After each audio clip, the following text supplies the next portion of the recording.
서울시청역 역주행 사고 희생자 일주기였던 어제 오후 서울 상암동에서 차량이 인도로 돌진해 벤치에 앉아있던 남성이 치여 숨졌습니다.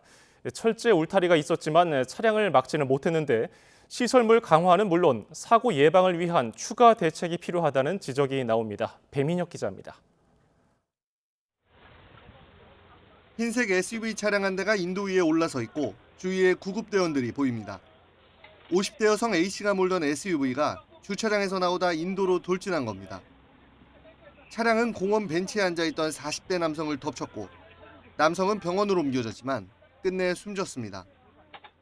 A씨는 경찰 조사에서 페달을 잘못 조작한 것 같다는 취지로 진술한 것으로 파악됐습니다. 평소 자주 찾던 공원에서 난 사고에 시민들은 큰 충격을 받았습니다. 평소에도 저도 저 같은 경우도 봄, 가을이나 이럴 때 좀 선선할 때는 나와서 많이 앉아 있는 편이거든요.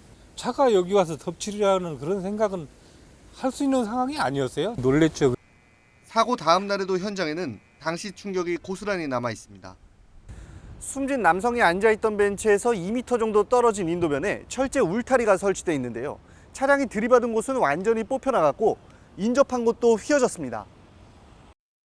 1년 전 시청역 인근에서 역주행하던 차량이 인도로 돌진해 9명이 숨진 뒤 서울시는 보행 취약 구간 101곳에 차량용 방호 울타리를 설치하고 있습니다.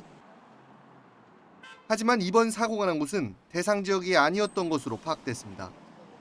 이에 따라 전문가들은 현재 취약 구간으로 선정된 곳 외에도 방호 울타리나 대형 화분 등 안전시설 설치 구역을 단계적으로 확대해 나가야 한다고 조언합니다. 다만 현실적으로 모든 지역의 시설물을 강화하기는 어려운 만큼 페달 5조작 방지 장치 도입 등 사고 예방을 위한 고민도 필요하다고 강조합니다. 페달 5조작 방지 장치 같은 것들 의무적으로 장착을 해서 차가 오동작하거나 실수에 의해서 생기는 사고를 근본적으로 차단해주는 선제적 조치가 역시 중요하다고 볼 수가 있습니다. 일상 속 갑작스러운 차량 돌진으로 인한 인명피해를 막기 위한 실효성 있는 대책 마련이 시급합니다. YTN 배민혁입니다.